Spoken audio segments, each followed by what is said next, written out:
So ayun mga abyan, na nagbabalik ang inyong abyan, ano.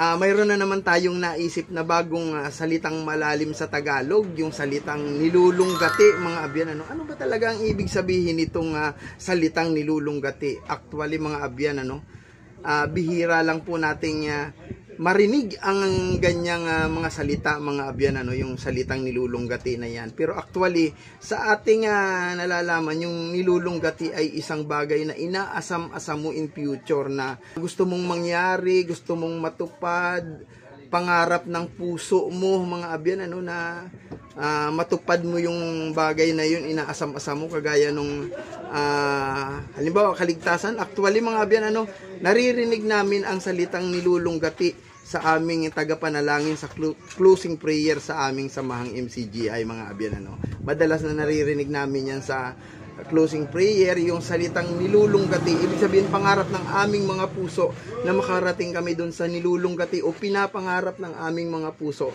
na buhay na walang hanggan. Ayan mga abyan, salamat sa inyong panonood. Please follow for more videos na mga malalalim na Tagalog mga abyan.